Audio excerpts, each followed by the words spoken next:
Hello, Robby. Hello, world. Welcome back to another episode of Friends from Work, a podcast about all things in the Marvel Cinematic Universe, hosted by myself, Kyle Sconawill, and my longtime friend from work, Robby Earl. We're tracking this on a lazy Sunday afternoon, and I am feeling it. So if I mumble through some things, it's because my brain, like something's just not working right here. FYI. I feel that. The Sunday afternoon fog is real. It is. It's either like anxiety for the coming week, or if you don't have that, then it's just like exhaustion from the prior week. It's crazy. I also look like I'm about to teach you a golf lesson with my Augusta National hat and my golf polo here. But that's nice. I like the blue. That that's actually reminds me of something I want to tell you. I had a little bit of a crazy trip this last week. So I'm gonna give you all the details real quick. Okay. So this is pretty crazy. About a month ago. Okay. Let me go back even further. When my parents were just married and they had my sisters in Seattle, Washington. Then when my mom was pregnant, we moved to Iowa, Northwest Iowa. Nice. But when I was in Iowa, my dad still painted houses and taught a summer camp in Seattle. So growing up from 0 to about second grade or third grade, every summer we'd spend about 5 weeks in Seattle. So every time I was there, the Seattle Mariners were playing. My dad would have the games going on the radio while he was painting. And so that's why I became like a lifelong Seattle Mariners fan, but not a Seattle Seahawks fan. I have followed it ever since, even through Michigan, now in Nashville, I still follow the Seattle Mariners. So imagine my surprise when I get a call from my friend Kirk, NFL quarterback, who says, do you want to go to Seattle with me? And there's a really long story here, but the short version is there are these machines that this famous baseball player, you probably don't know who Ichiro is. Do you know who Ichiro is? No. Hall of Famer. Oh man, one of the greatest baseball players of all time. Stays healthy forever. He's been healthy forever. He swears by these machines made by this guy in Japan. He's Japanese, Ichiro Suzuki. And you can only get them from this guy in Japan. And Kirk is interested in these machines, buying some for his health and longevity, some flexibility and strengthening machines or whatever. So apparently one of the Mariners staff, like a trainer, says, yeah, we can show them to you. But the star player of the Mariners, Julio Rodriguez, swears by them. So Kirk calls me and says, imagine this call. I get a call. He says, do you want to go to Seattle with me? Go to Julio's house to see Ichiro, Hall of Famer, and Julio, and they'll show us these machines. This is like, for me, wow. This is, you can't even, that's like, I'm trying to think, it's like, hey, do you want to go hang out with all of the hobbits for a day, real quick? That's what this is like. So I'm like, well, absolutely. Anyways, a lot of details went into that. We're leaving Wednesday morning at 5 a.m. He's coming from Atlanta. His brother's coming from Orlando. So Orlando to Seattle, almost the furthest flight you can take inside of America. And I'm in Nashville. And at 7 o'clock my time, 8 o'clock their time, the trainer texts us, it's off. No. Trip's off. Well, he's like, what do you mean it's off? Like, we have flights booked cross country, hotels, rental car, a golf tee time at Chambers Bay, which is an elite course. How can this be off? Anyways, the guy entirely flaked on us. Like, he said, he gave us some weird excuse. I'm not going to get into the details of it, but it was like, I think he never actually talked to Julio or Ichiro about it. Like, I think he just basically this whole time for a month was like, oh yeah, they love doing that stuff. No problem. And never actually did it. So he called me and he's like, should we cancel? And I'm like, well, we should still go. We were planning on going. So anyways, last Tuesday, flew across country to Seattle, Washington, just to play golf and watch a Mariners game. And then we flew home across country. So wow, what a weird trip. But like fun. It was fun. So shout out to my Seattle listeners. I did a AMA on the airplane on the way over. Oh, nice. That's, I feel like sometimes that's nice though, because you wouldn't have been able to justify the trip otherwise, but then it's already happening. And now you can just kind of have like a no stakes, just hang trip. No doubt. I mean, granted, if I was paying for any of it, I probably wouldn't have justified it anyways, but I'm not. So yeah. Yeah. How are you? I'm great. Did you take any trips to Seattle this last week? I did not. I took a trip to Fredericksburg, Texas, which is very similar in so many ways. Pacific Northwest of Austin. It's funny. I think what did someone compare it to the other day? I'm gonna have to. It cracked me up. It wasn't the. No, it wasn't the. Yeah, Fredericksburg. It wasn't like the Marfa of like, anyway, I'll think of it at some point. It was one of those like, this is a very generous comparison that you're making, and I'm not quite sure that I'm going there with you, but you are a person that's from Fredericksburg, so I'm gonna nod and like show assent in this moment. But I was what? I didn't get that at all. I'm a person from Fredericksburg. No, I'm saying I was talking to a person from Fredericksburg. Who they were saying it was like the Boulder of Texas, or some like high praise. Like very like it's nice. Like Fredericksburg is nice. It is different from a lot of the like small towns that you would have to go to when you're randomly arguing something in Texas state court. So I like normally a town that I would rattle off like that, it would be like a real bummer to go to.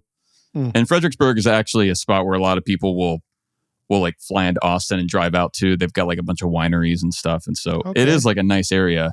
The Napa of Texas. The Napa of Texas. I was out there arguing in court, and that was like a full kind of week prep. Did you win? Thing. Yes and no. We did kind you of have like that stash while you were arguing or not? I did. Well, I does did. It help? Does it help or hurt your case? But I still had more scruff around it, so it wasn't as prominent. So it's hard to say. Okay. But no, it was good. It was good. We kind of like we accomplished what I wanted to accomplish, and part of that was just making sure that I didn't look like a total moron. And I think that not look like physically, because I did have the stash. Because you did. So that's still up for debate. But no, it's a not safe for work stash right now, for sure. But otherwise, it was good. It was just a big kind of a low sleep week. And so this weekend, I've just been sleeping so much, which has been really nice. I love it. That's good for you. You need sleep. You don't sleep enough. You know how often we come on this podcast and we go, oh my gosh, massive day. So many things going on. You're not going to want to miss this. Like, that's 95% of the time. So I'm going to be honest. Today's not one of those days. As you can tell from our first 8 minutes, we don't have a ton going on. It's right in between some Marvel projects and whatnot. And so I was just reflecting this week on one, I am slowly catching up on Andor. I'm 5 episodes in. And the Ironheart trailer dropped, which I want to talk about here in a second. I want to talk about both of those things too. But at the end of this episode, we got a chance to chat with one of the gentlemen, Ian, from Son Lux. So another composer jumping on Friends from Work, which we freaking love. So that's kind of the highlight of today's episode. It'll be after a quick ad break. Stay for that. Last 25 minutes or so. Really fun. And it's actually a really unique one because Son Lux is a band. Mm-hmm. This is not your typical like Alan Silvestri interview. This is like a band that makes a living doing music as a band. And now they've done a couple of films, maybe 3, and they're starting to get into it. Yeah. And so just a really fun conversation. He's also 36 years old, I saw on Wikipedia. So it kind of makes you feel stupid that you haven't accomplished more in life. Yeah. But I've still got 3 years. I don't. I'm out. I'm out of time. Go ahead. Well, I do want to talk about Disney Plus stuff this week, and so I guess we should probably start with Ironheart. But I also do want to do kind of an Andor check-in because you and I haven't gotten to talk about it much. I think I'm 2 episodes ahead of you, 7. So I've got like five left. But I've heard like episode 8 is like supposed to be unbelievable, like or 7 or 8, like somewhere around there. Is it must where it be like kind of. Must be because that's I think that's the next one for me. And I did start I was actually watching it kind of in real time, and then I think the second week was when you came in and we were doing podcast stuff, and I just fell behind. Which is like I like that they're releasing it the way that they are, and that they're thinking of it as basically every week is kind of a feature film length piece of the story, and they obviously all combine into an arc, which is what they did in the first season, but now they're releasing it in that format. And I do like that, but it also makes it so hard to fall behind or so easy to fall behind really quickly. And so I started seeing people in the Discord, not like spoiling anything, but adding us like, are you watching this? This is crazy. And I'm like, man, I want to, but I am now like 6 episodes behind, and each of these episodes is pretty long. Yeah, no doubt.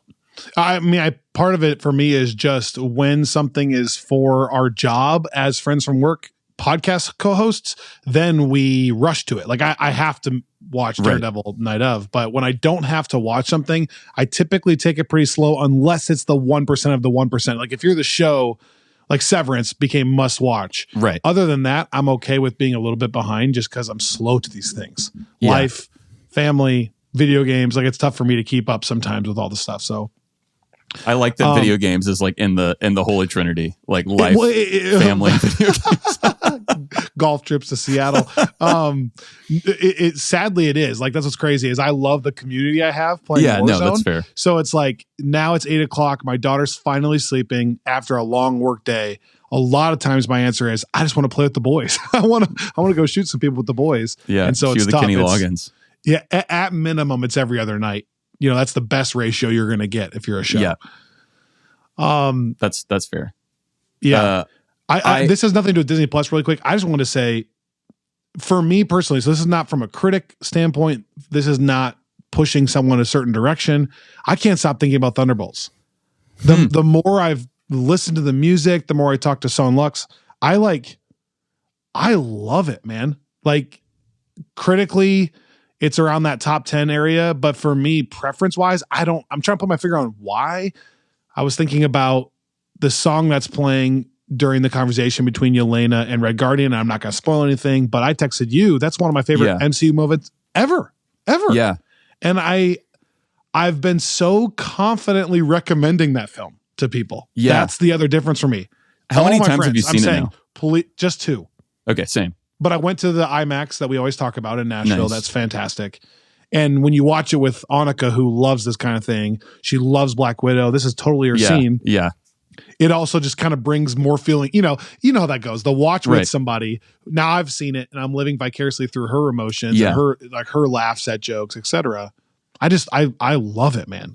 I actually think that is a perfect segue to kind of what I was thinking. I mean, we talked about Andor for a moment, and on the Ironheart front, we have talked about how kind of starting with Deadpool and Wolverine, there was a bit of a tightening, in a good way, obviously tightening release schedule from Marvel Studios. But also, it's felt like it's in a positive trajectory, not quality wise necessarily, but like reception wise, I guess. Mm-hmm. And I think you and I, as we were kind of looking ahead, we thought, okay, Captain America might be a dip. Like we didn't know. We went into it with like hoping that it would be great. And I think we did not think it was like a disaster, but it felt like in terms of kind of to the extent that the public at large has lost trust in the Marvel brand, at least to the degree that they once had it.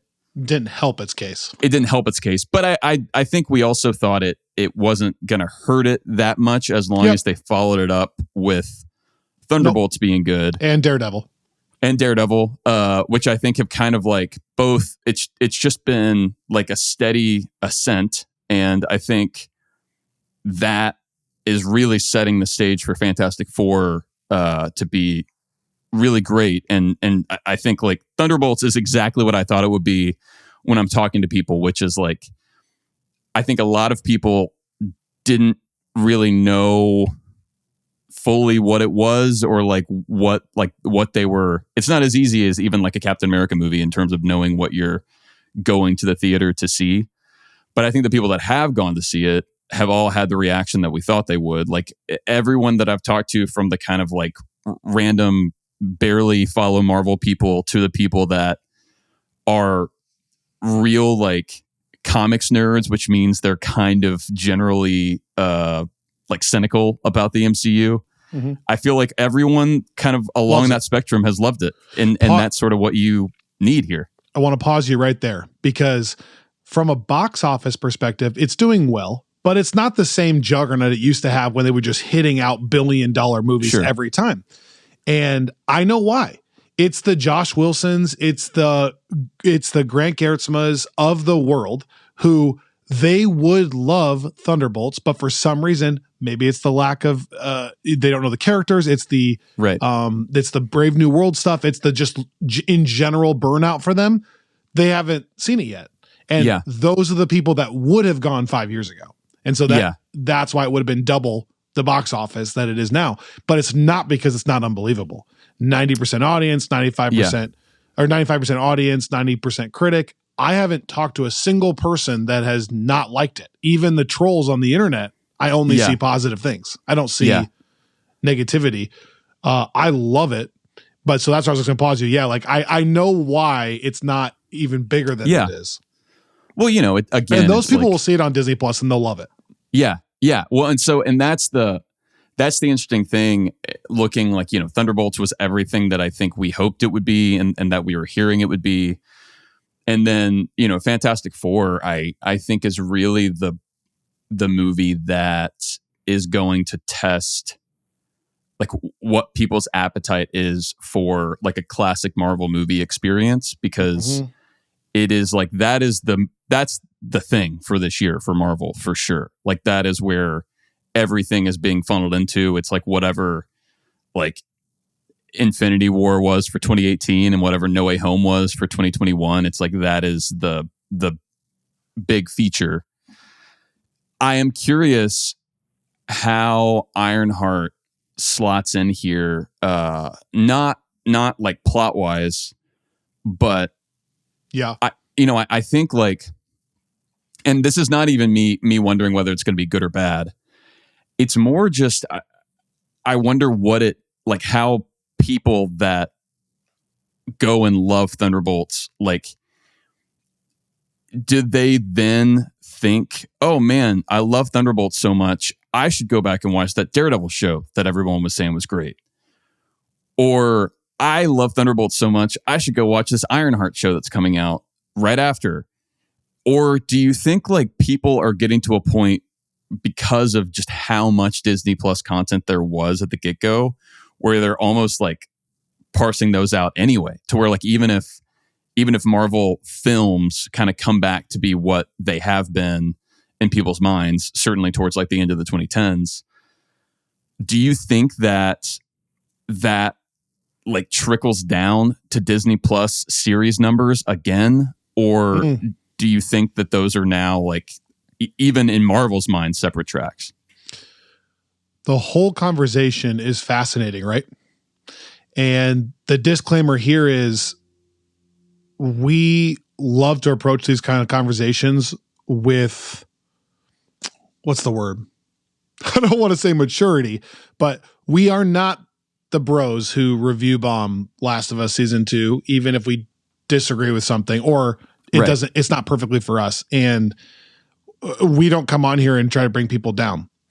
But which I do love The Last of Us season 2 at this point, by the way. But we did have a really fun conversation about that. On Friends from Work Plus. Yeah. But would you say that this statement is fair? Just objectively, not me. I know there's going to be truthers. I know there's going to be people that hate Ironheart no matter what. There's going to be some people that are going to defend it because it's the MCU no matter what. Right. This is the least anticipated project ever.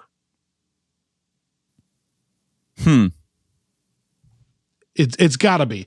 And I think Marvel's even slightly aware of that, because I did this AMA on my flight en route to Seattle and people were asking me about Ironheart.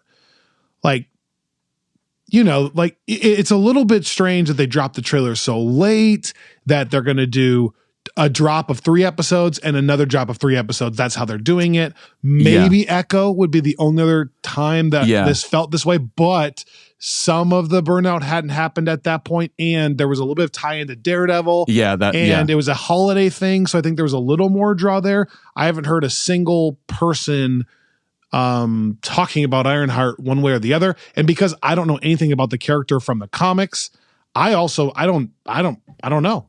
And then it just makes you wonder, with what you're saying with the reception, do you think if money was all equal, they would have canceled the show? Now in hindsight, like they obviously can't cancel it because they've spent a lot of time and effort making it. Yeah. But everything we talked about like the confidence leading up to Thunderbolts and Fantastic Four, the way you're talking about it, just the directors, Kevin Feige coming out, the trailers coming out, like the reaction to it, everything about that. No, very little reshoots and positive thing. And we're going to put the review embargo out 2 weeks early. Like this feels like the exact opposite, doesn't it? Yeah. I mean, the flip side of that though, like, you know, talking about Andor, which has been doing the 3 episodes a week thing, and has like perfect reviews like across the board, at least critically. I'm not sure what the like audience scores are, but it seems like everyone's loving that. But also that's kind of like they're like, again, dropping 3 episodes a week is not really something that's that easy for the average person to keep up with that isn't really into watching shows like this. And so they are sort of assuming that there's not going to be an ongoing week-to-week conversation for that show in the same way that there would be for Severance or for The Last of Us. And so maybe it's smart to not even try then, maybe.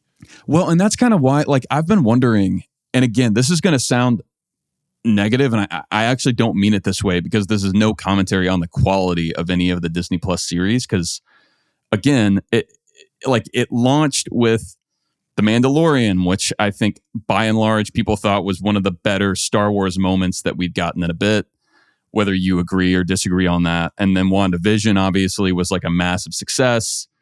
Loki, like all of that was within the first year of Disney Plus existing. So this is not me saying that Disney Plus has just been putting out bad things. But I do wonder, as we're looking back like 5 years later, like, do you think that Disney Plus as a source for original content is a net positive or a net negative for Disney, but specifically for like Marvel Studios?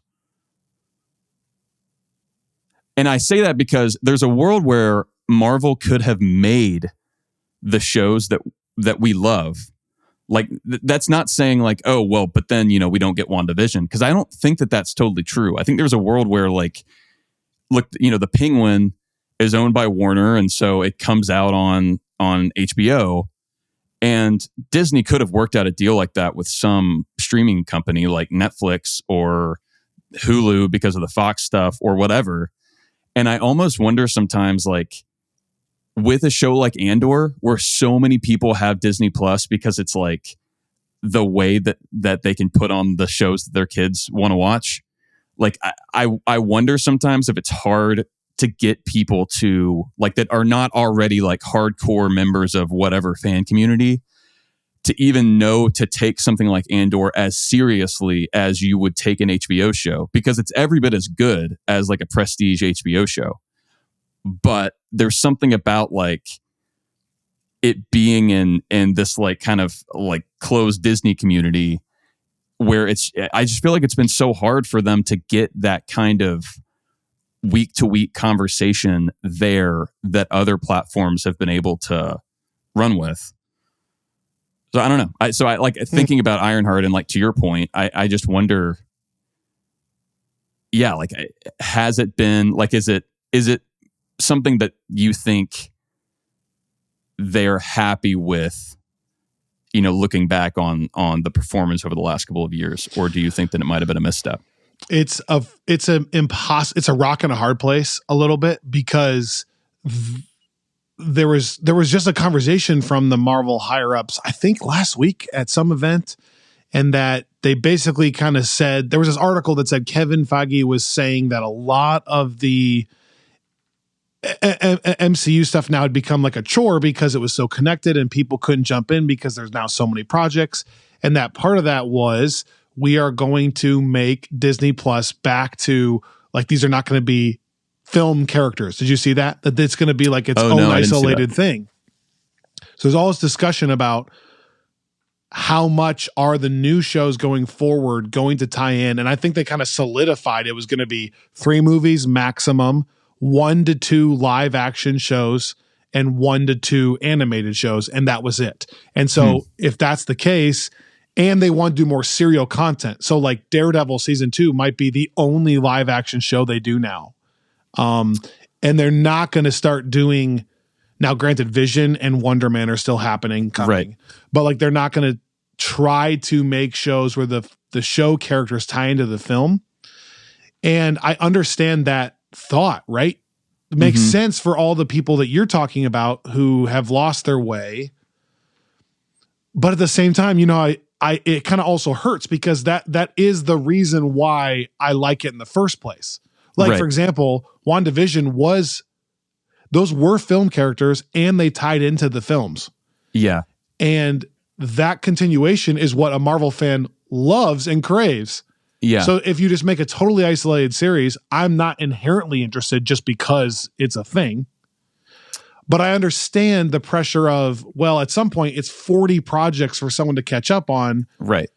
Now, even that I'd maybe push back on because I go, like, Thunderbolts doesn't require you to watch 40 projects. If you watch 5 projects, you would enjoy the film even more.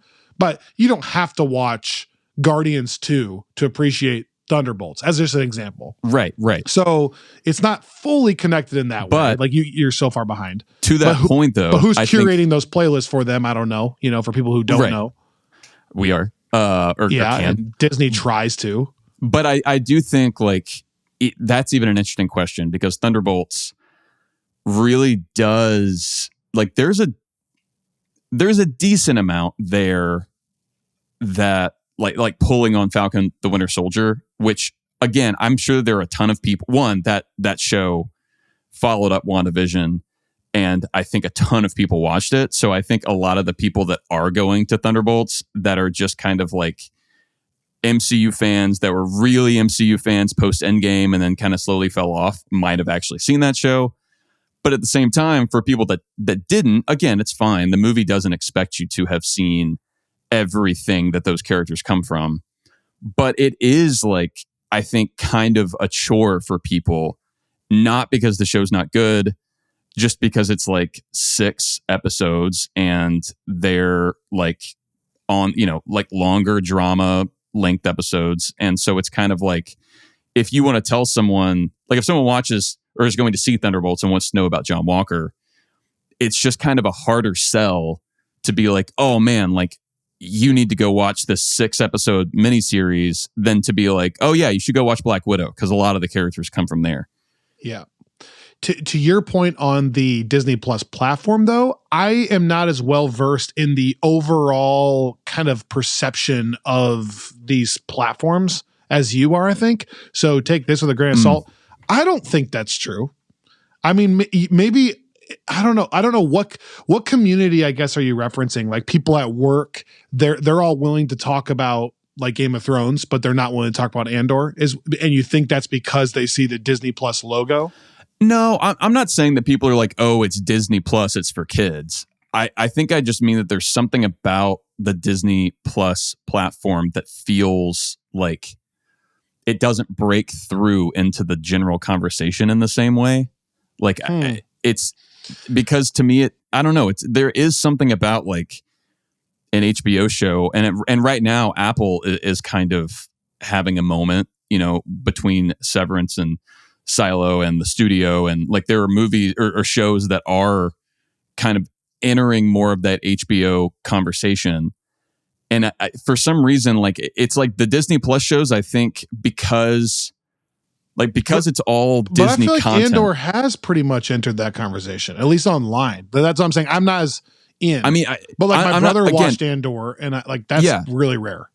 For I mean, him. I guess again, I'm not saying quality wise. I think it's just kind of like the difference is HBO or Apple. Like you could kind of get anything there. Like it's not confined to like a certain batch of IP or like genre.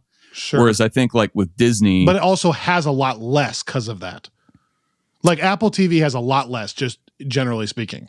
Now the shows they do make are great. Yeah. Well, a lot less shows.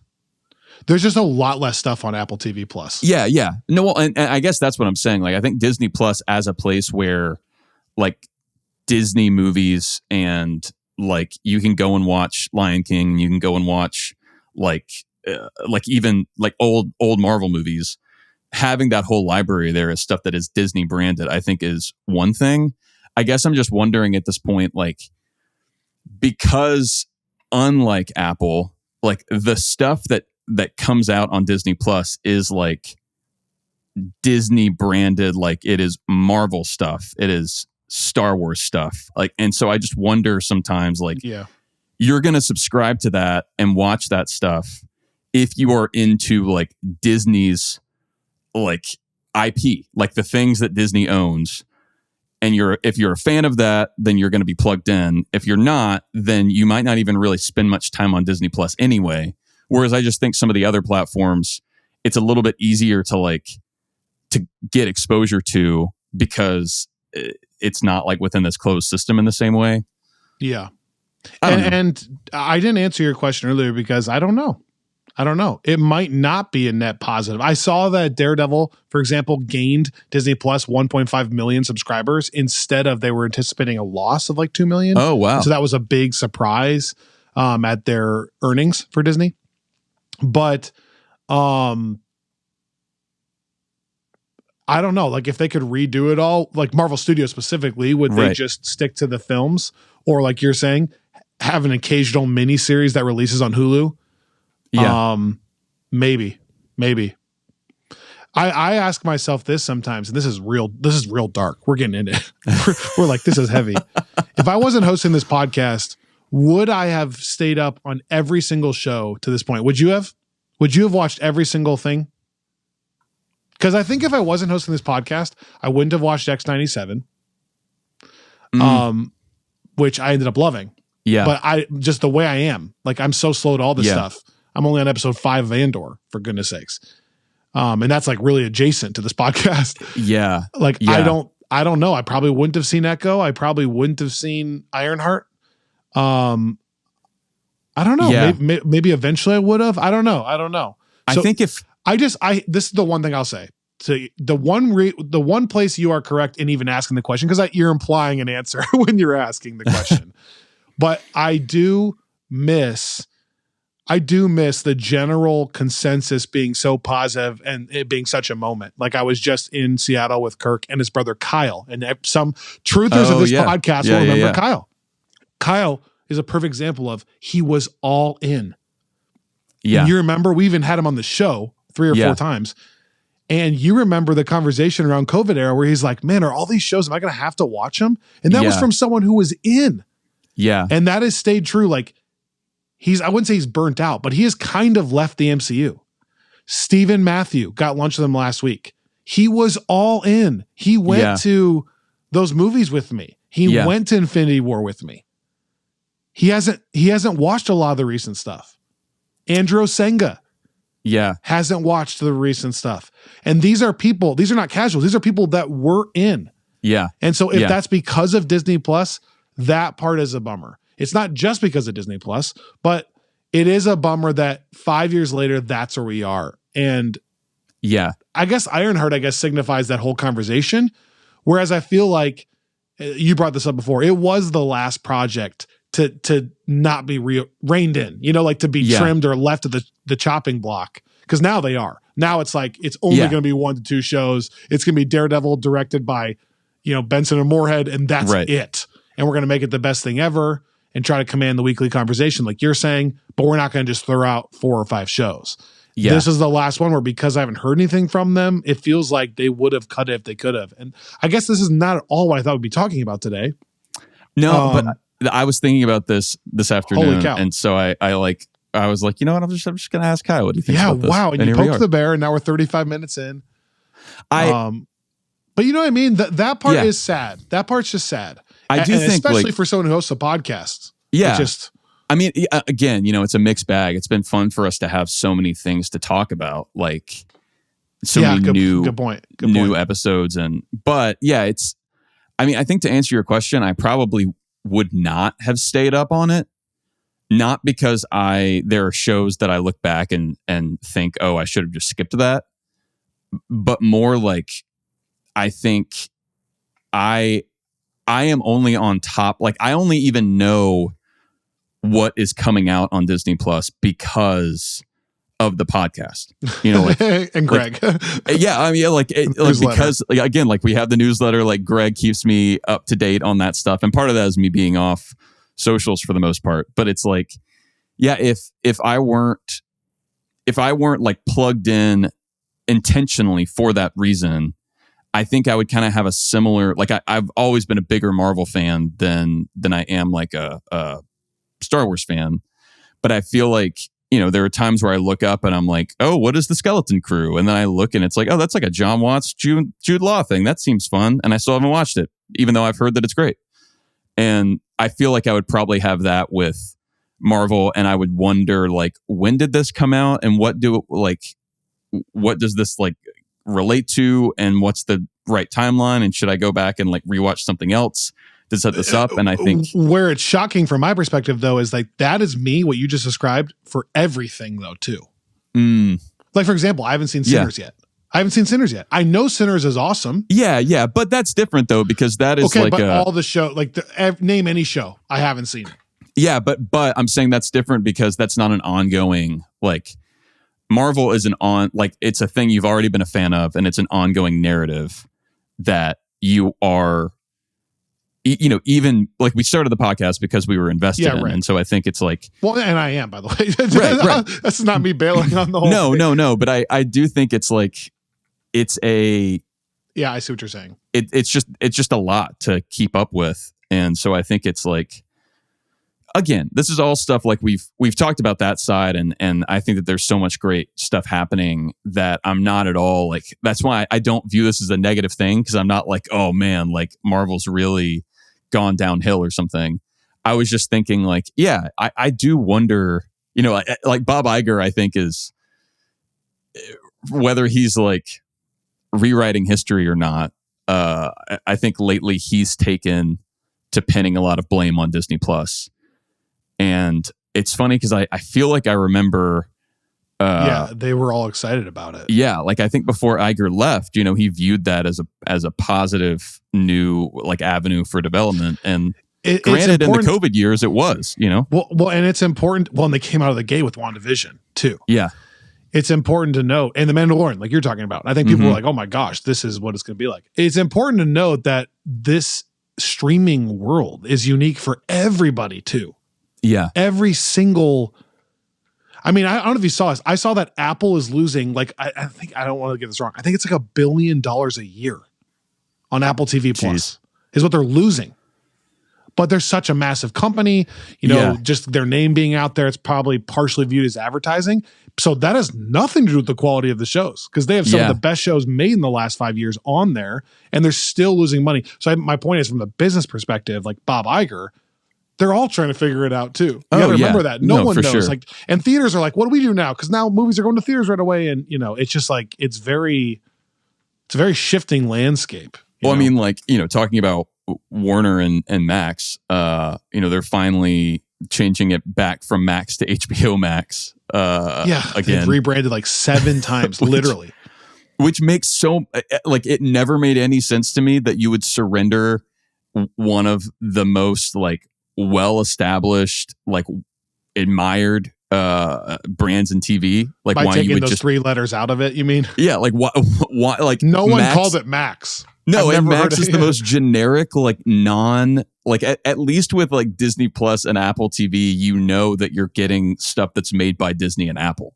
But like with Max, you're like, I don't even, what company is this? There is no, like, I'm not familiar with like a Max studio. So I'm not, I think you're right. I think I think Netflix is kind of the only one that has consistently been ahead of the curve there. That's because that's all they do. It. Yeah, they started and that's all they do. They're not also making computers. No, I mean, and they've been doing this since. Or theme parks. Since Daredevil, like the first year, I think was like House of Cards, Daredevil back in like 2015. And they've been like working on this model since then. And the other thing that I think is really unique about Netflix over even the other ones I was talking about, like including Disney. Like Amazon, by the way, that can't be a moneymaker for them. There's no way if Apple's losing money that people, right? Well, no, I mean the like, although, you know, I think it's a different model and they have access it's a to different model things, because they have you sign up for a yearly thing anyways for Amazon Prime and all this stuff.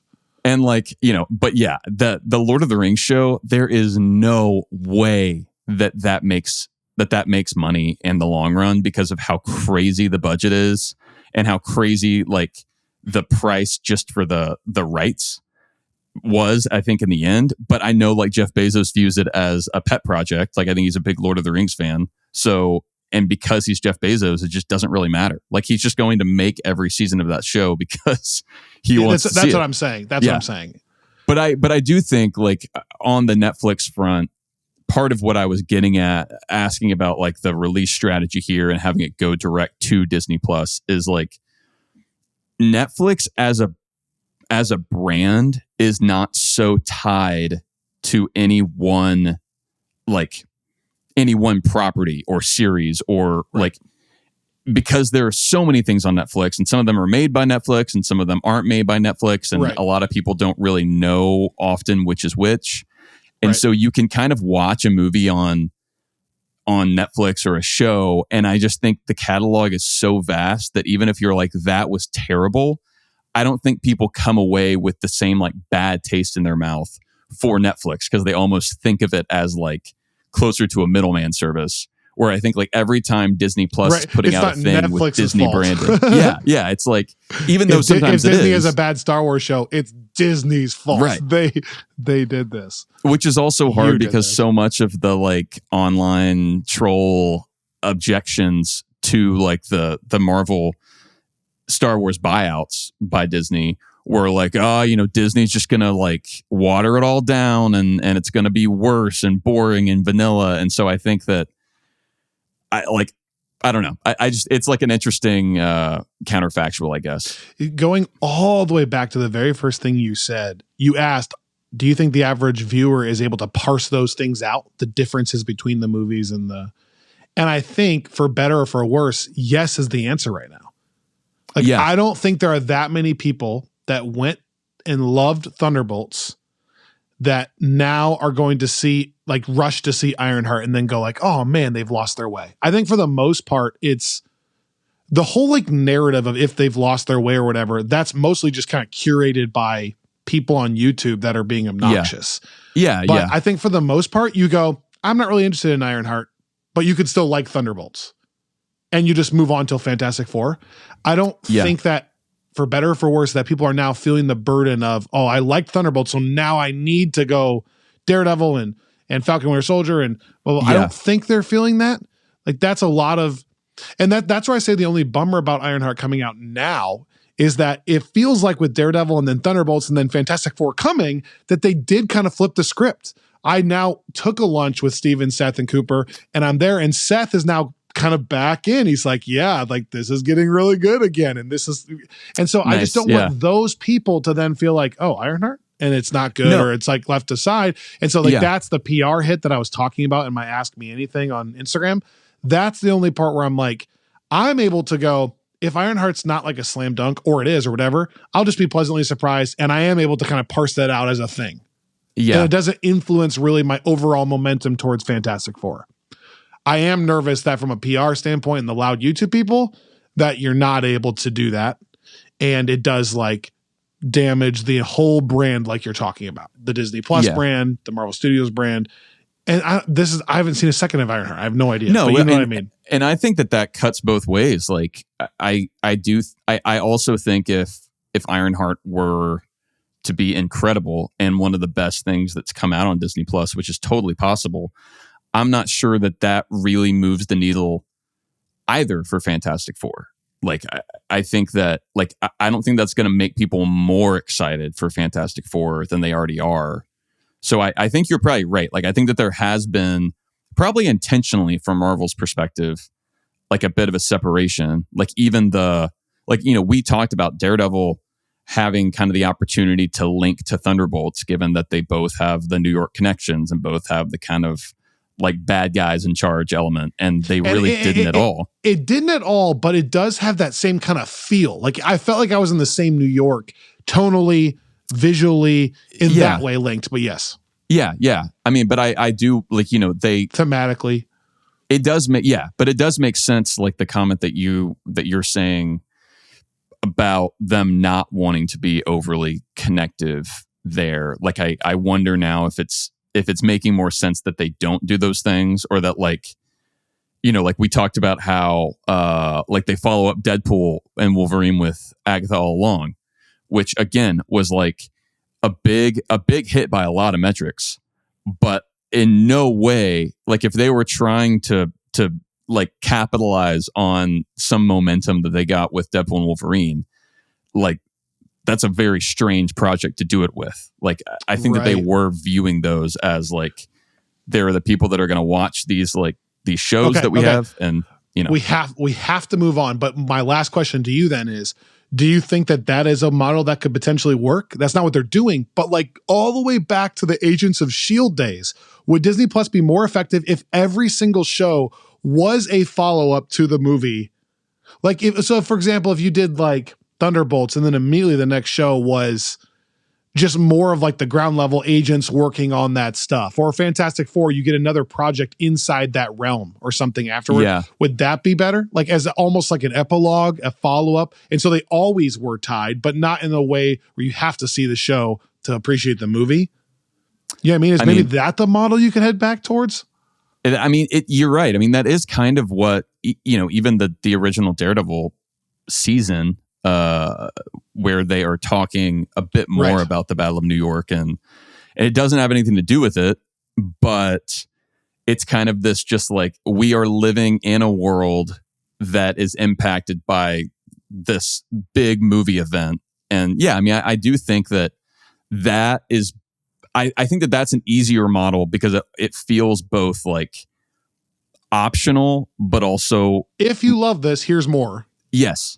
Yeah, so it supports the movies, but it doesn't become something where you're like introducing, like if you went to see the Marvels, and I do wonder sometimes how much this impacted it.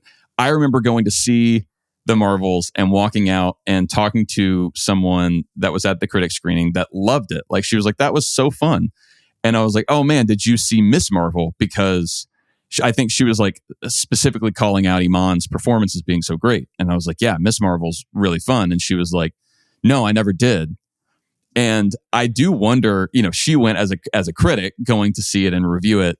But I do wonder how many people that even maybe would have gone to see the Marvels didn't, because there was a whole new character introduced in a show that they had never gotten around to watching.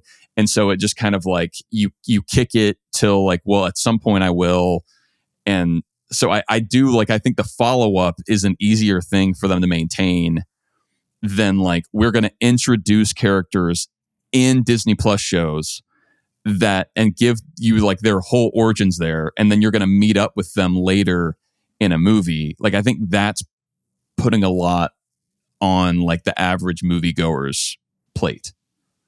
Well, that's what Kevin Feige says, Whereas for me, I kind of like that Miss Marvel was in the movie and then also in the show, because I was watching them both. It's just it's a rock and a hard place, because if you never tie them together, then it's the complaint that we're talking about. Like, why watch any of the shows if it's like an average show and it's not at all tied in? So like you will get some viewers by tying it in.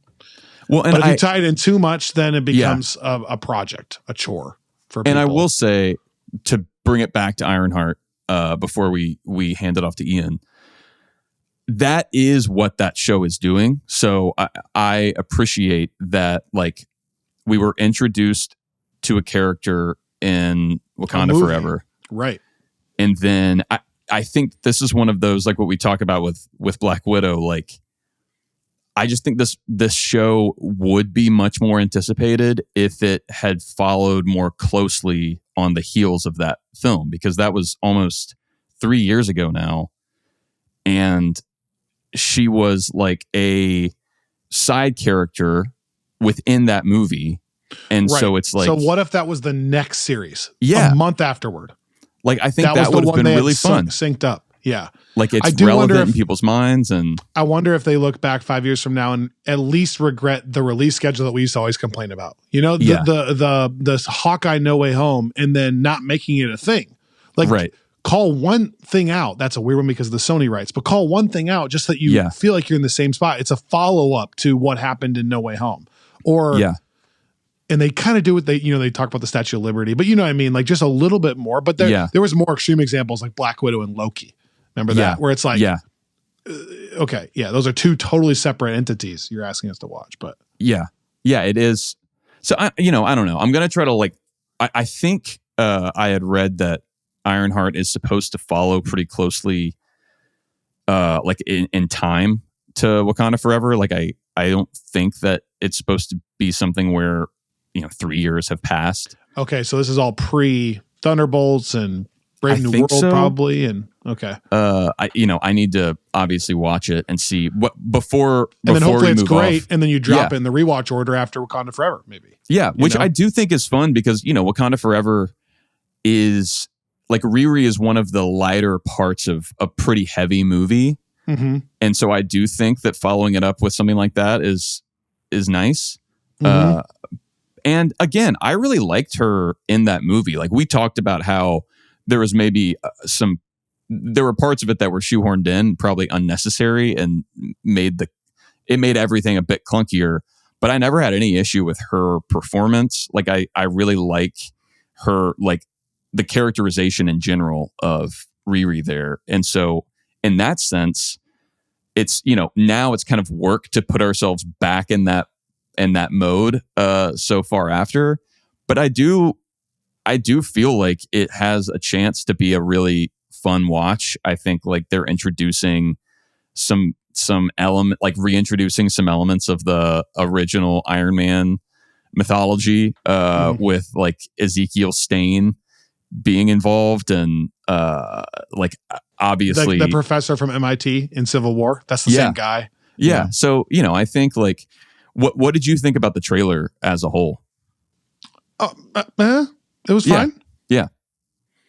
That's about how I felt. There's a poster that actually got me more excited because there was a poster where it shows her and then this silhouetted figure behind her that looks like an Iron Man, but almost looks evil, like pulling puppet strings.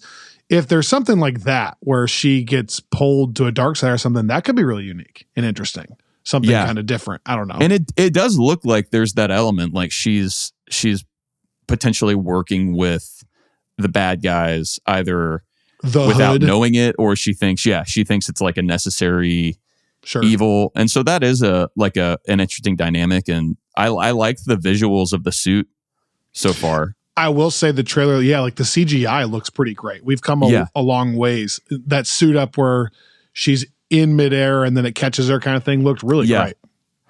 Did you see the video of Charlie Cox and Vincent D'Onofrio watching the trailer? No. The Ironheart trailer? Yeah, it cracked me up. It's funny when they do this because it's like, like that's the Disney Plus show that has gotten a lot of great attention recently, and so they're like, look, react to this, and it's just you should watch it. It's like such a non-thing because they have very little to really say, but it's just funny because Charlie Cox is such a good sport, and the whole time he seems to genuinely enjoy it. I'm not saying he's faking it, but it's funny because the only word he really uses is wicked, and he says it like 6 times. Like in the he's got nothing to say. Someone from PR probably just put a camera right in his face, goes like, just react to this, go. And he's like, what is this? What? Wicked. Which is also like, it's so hard. Like all you can really do is be like, oh, so cool. But I am looking forward to, and the one nice thing timing wise is you mentioned Sinners. Ryan Coogler is the executive producer of the show, and he's already been doing some press around it. And Ryan Coogler's name right now is like as hot as it's been, as maybe it can be ever. Yeah, I mean it's like, so I think that it has that going for it. Yeah, no doubt. Okay, real quick, nitty gritty. 4 things here. 1. Like I said, we're going to talk to Son Lux. Really fun conversation. Be sure to do that. We have some fun episodes coming out. I'm officially going to tease this. You and I are, for the first time ever, going to do a 2-part YouTube series. It's going to be podcast episode as well, but video might be a good aid for this, where we just officially rank all of the Infinity Saga and then all of the Multiversal Saga. And we're going to have that up on YouTube. We're going to be doing that in the next month or so. So that'll be fun to check out. Also, I want to give a little plug here for Friends from Work Plus, because when things are a little bit slower on the main feed, if you still want Friends from Work in your life, that's where to go. We've been putting out an episode each week this month, including our Last of Us conversation, a really, really fun conversation earlier this week about the 5 most criticized MCU films, according to me, a comic episode, and more stuff upcoming, including it's about that time that you and I go back through the original Fantastic Four films. 3 episodes, one per film, which is always one of our favorite style episodes to do. We did this with the Tobey Maguire Spider-Man and the Amazing Spider-Man series. We did it with the original Daredevil with Ben Affleck. And so we're going to be going through the 3 Fantastic Four films on Friends from Work Plus before that movie comes out. I'm sure once we turn the page officially, you're going to be talking about that kind of stuff a lot. And that will be like one of my first introductions into Doom. So like that's going to be the and like, you know, some of those characters. So that'll be fun. Friends from Work Plus. It costs money per month, but it really helps support this podcast, and you can get more content from us. And then secondly, I just want to remind people that organicpricebooks.com is an incredible comic partner of ours. You know that already. Use our promo code Friends from Work. And then recently partnering with HOMAGE.com to make incredible and get your incredible merchandise like Robby's wearing, licensed Marvel, DC, Star Wars, and sports merchandise that feels great, looks great.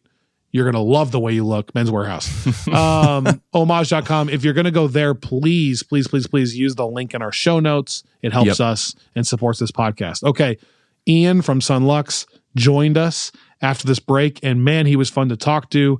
We're not going to have an outro to this, so when we say goodbye, we'll say goodbye now. Thanks for listening. Be sure to check out this interview, and we'll be right back after a quick word from these sponsors.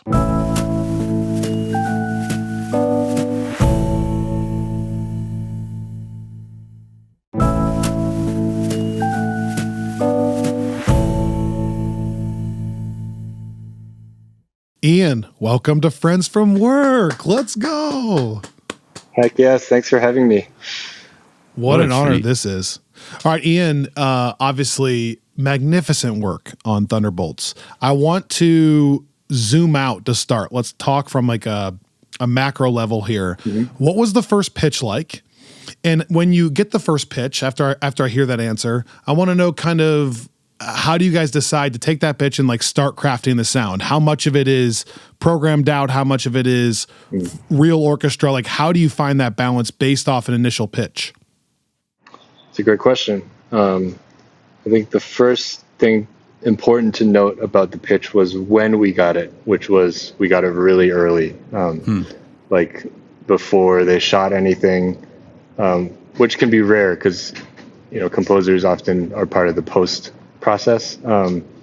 And we were pitched with, we got to read a script, an earlier version of the script, and it was the director, Jake Schreier, who kind of like put our name in the hat and kind of pushed for us to be at least a contender to be the composers for it. And the pitch from the beginning, and I think this extends to also sort of what Jake was getting from the studio, was to make this a different Marvel movie. And that definitely extended to the music in some ways. But it's also about finding the balance between, you know, putting a twist on it, but also still honoring a very established, you know, universe. And you know, connected stories. And the sounds of those. So it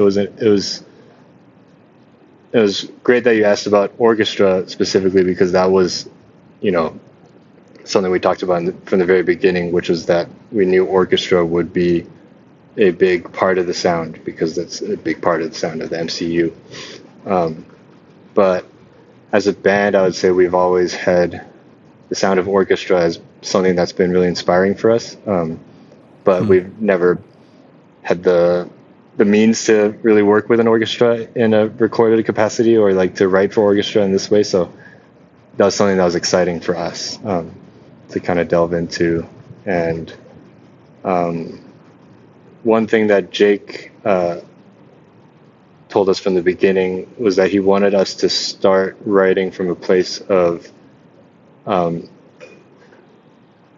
making things not feel too huge or grandiose or too bombastic, which is, you know, what one would typically associate with a superhero film. Right. And I think in retrospect, at the time we were just like, you know, you're going to need some bombast sometimes, you know, like there are definitely going to be moments, but in retrospect, I think he was guiding us because it's in a way easier to scale up from something that works in a very specific way, smaller, than to start huge and then try to find like this like smaller but still propulsive kind of feeling that I think he was after. And one of the references he gave us was the bank robbery scene from Heat. I don't know if you know it, but the music in that is just relentlessly minimal, like kind of electronic percussive thing.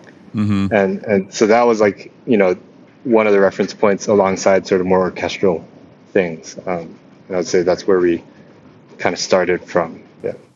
I love that answer, because the very nature of having you guys do it, it's going to meet in the middle, because, you know, you're not used to scoring in a traditional way. You're coming from a post-rock like band, instrumental type thing, and then having you do that, but then you guys trying to blend in the superhero thing and the Marvel thing ends up being this perfect middle ground where multiple times during the film, I'm hitting Robby going like, this is so fresh and different. But then Robby also pushes back and goes, yeah, but this is also like still have that traditional cinematic thing. And so you leave with like the whole spectrum kind of being covered. So bravo. Yeah. I appreciate that. And it's good to hear that it's translating that way. Yeah. Oh man. I told Kyle, I think on our first episode reviewing the movie, this is one of my favorite Marvel scores in years. And thank you. Obviously we love the music of the MCU. I mean, the MCU has got a long history of really great talent on that front specifically. But what y'all did was so, it did feel like it was moving the ball forward in a unique way. And it made me curious. You know, you talk about kind of this tradition within the MCU of orchestral, like often kind of bombastic. I'm thinking of like Michael Giacchino in more recent years. As you were getting ready to work on the score, I don't know if you're already MCU fans or not, but was it something where you kind of felt like you had to go back or wanted to go back and do a bit of research on that front? You know, I think I'd say between the three of us, probably varying degrees of like I've seen a handful of especially the earlier MCU movies, but in general, none of us are like deep in on that world. And I would say both in terms of the movies and also their scores, however, definitely a handful of the composers that are like Giacchino and Silvestri, like people who compose for like MCU often, like, you know, those are huge names outside of the MCU, and like, you know, we're fans, you know. And so we did do a little bit of listening back to things, and there was also specifically actually something that we were kind of told by the studio from the very beginning was that like and I can't tell if I should like do a spoiler alert, but basically the big reveal in this movie at the end requires a certain, they wanted the music to sort of like quote, but not like completely like quote outright, but like kind of grab an aspect of the Avengers theme by Alan. And we did that by taking, like, I think one of the most like memorable things about that theme is the rhythm of the melody. And it's kind of crazy. Like we didn't take like anything but the rhythm and it's been really cool after the movie's been out to see how many people are just very clearly picking up on that reference, and it's just the rhythm. And I think that's like a strong testament to like that original writing. It's just iconic, you know what I mean? Yeah. Well, and you sneak it in the Watchtower track too. The horns, Quick little good blink and you miss it. Yeah, we like things like that. It's fun. Yeah. I want to ask you about a specific song or two, the theme that you came up with for, I think it's called I Don't See Your Mistakes, but that cello thing that happens at the beginning of the movie too. Can you just kind of talk me through the process of creating that song? When did you kind of know that would be like a focal point of the emotional sections of this film, and just kind of the behind the scenes of that? Good question. So I think I'll start by saying that one of the main aspects of that sort of piece of music is the cellos, like you said, and they're playing like basically a very simple bass line movement thing. And that material is culled from like when we were exploring theme ideas, we kind of came up with like a very heavily arranged, many layers piece of music that included that bassline movement, as well as like certain like ARP material that ended up being theme on its own, as well as melody. So we kind of like made one piece with a lot of layers and broke it apart in various ways throughout the movie. And I think in a lot of ways, from a storytelling perspective, you'll hear pieces of this throughout the movie, like but not all together, or like maybe only two of the things together, or like in the Bucky reveal section, like three things together, but then like it all comes together at the very end. And that, from a storytelling perspective, I think the feeling of that is very much mirroring the way that, you know, the Thunderbolt, like those characters were not trying to work together at first, you know, like, and that's cool. And like they kind of become a team over the course of the film. I love that.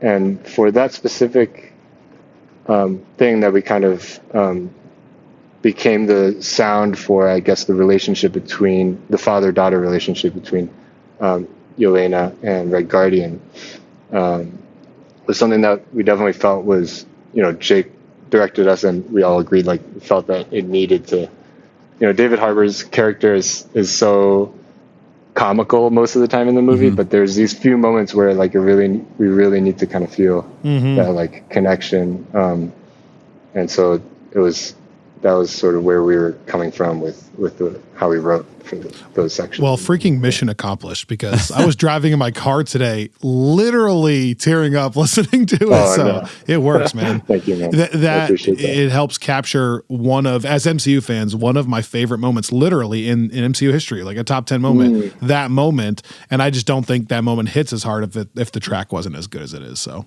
nice work. That means a lot. Thank you.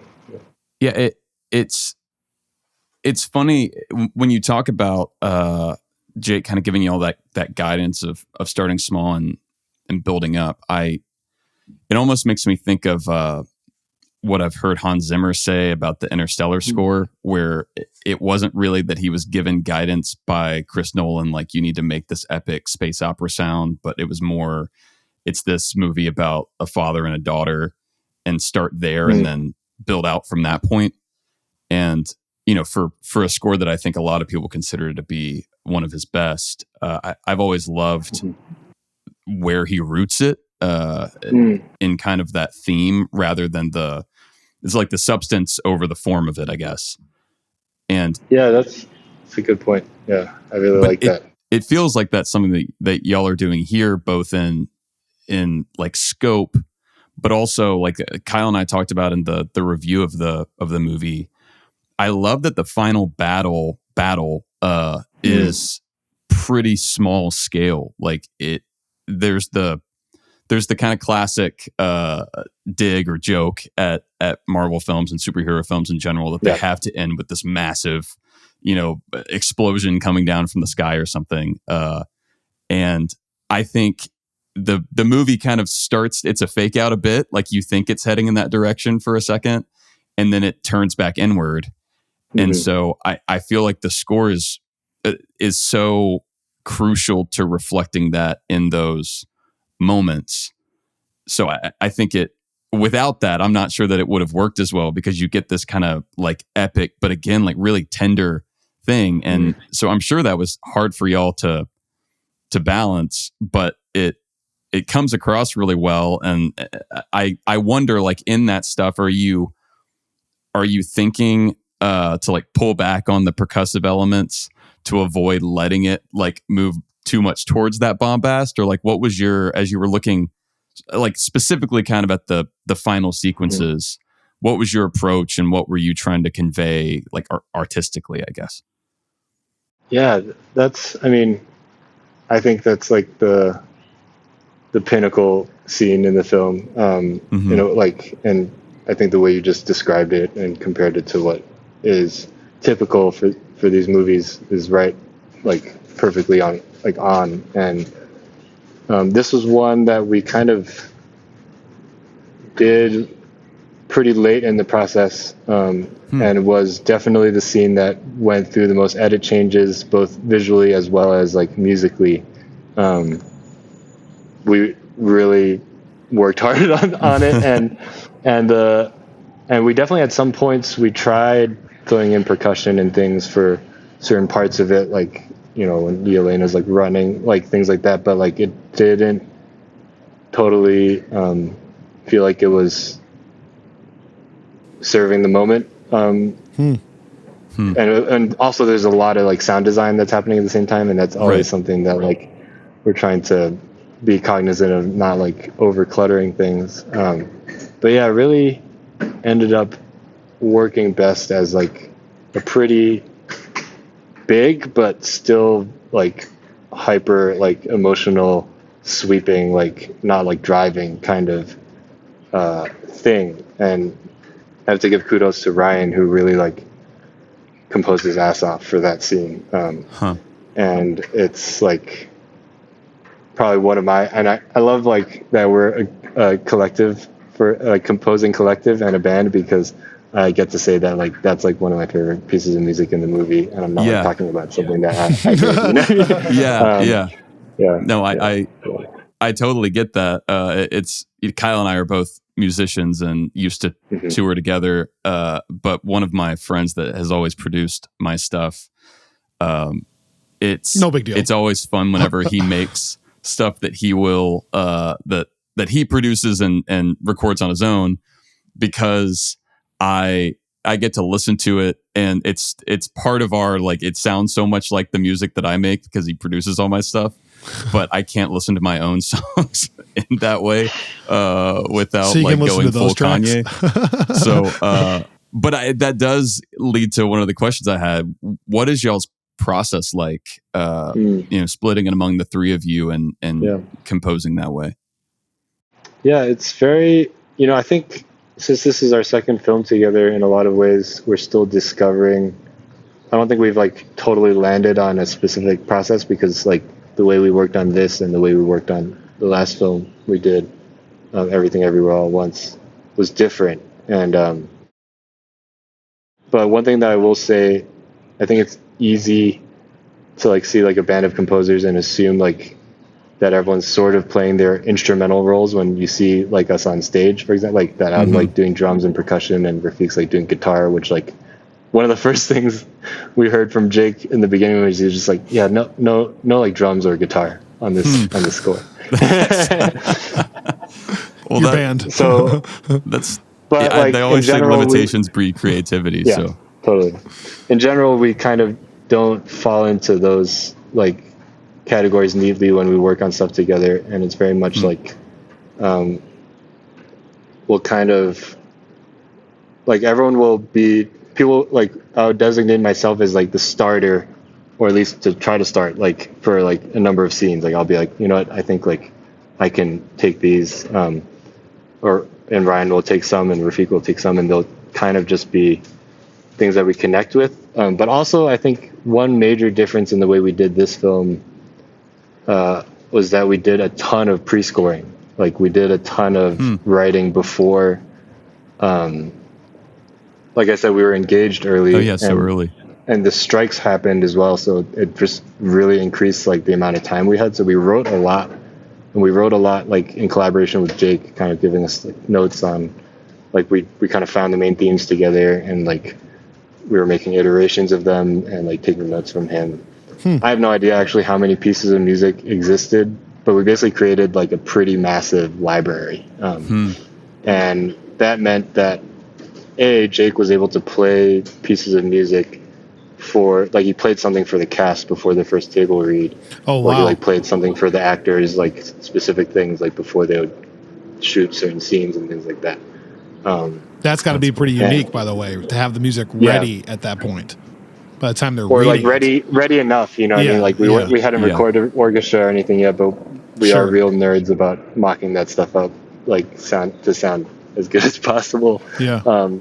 But like, it was really cool to be able to be an establishing force in that way, and part of sort of like the, I guess, creative atmosphere. And a lot of those, like, what it meant that the first edit was like completely temped with our own music, and a lot of what was temped ended up staying. So yeah. Wow.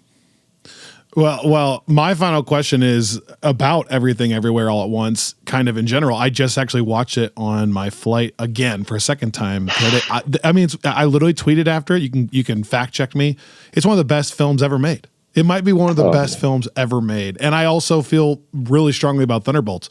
So with you guys being 2 for 2 and just absolutely crushing, generically speaking, is this something you're hoping to do more of, get more into? How do you find a balance between that and your original music that's not film scorey going forward? We are definitely doing more. And in fact, I can say that we are just starting on a project by director and writer, filmmaker Bassam Tariq. The film is called Your Mother, Your Mother, Your Mother.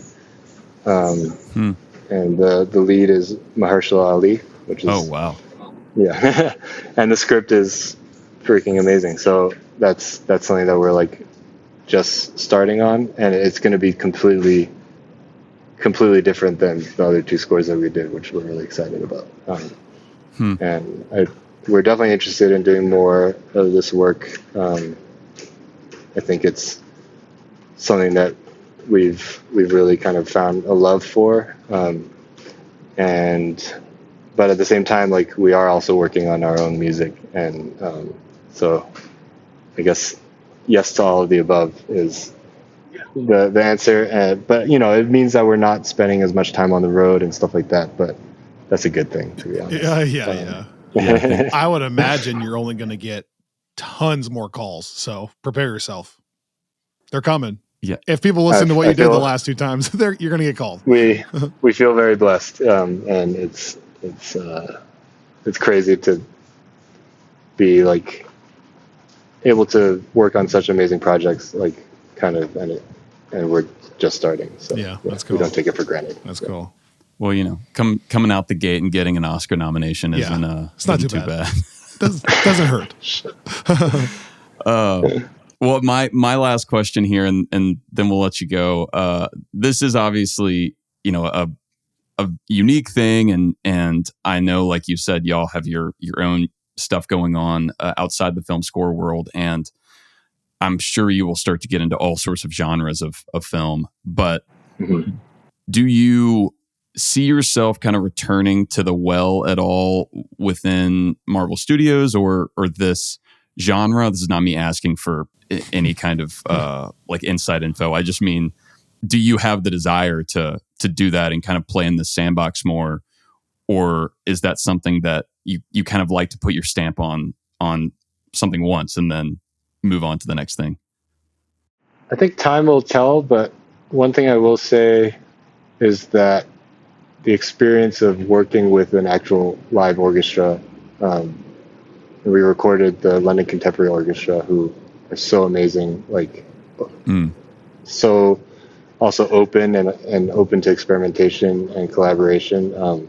That experience was like kind of game changing for us. So, like, for example, the next scores we're working on probably won't have as much orchestra, if at all, but I know for a fact that, like, that's something that we're going to want to do again. Yeah, good. And the sandbox of the MC, like, you know, the superhero world or whatever this genre you want to call it, like definitely Right. is in that world. And it's, yeah, I mean, I don't think we're experimenters at heart, so we're always going to try different things, but it also doesn't mean that, you know, one time is not always enough to kind Yeah. of fully feel like we're exploring something. So, yeah. Well, I love to hear that. You love to hear it. Ian, you're the man. Thanks for your time. It's been our absolute pleasure. Appreciate you. Likewise. This was great. And Thank you so hopefully much. we will be hearing more from you pretty soon. That's exciting. Yep. Yes. All right, take care.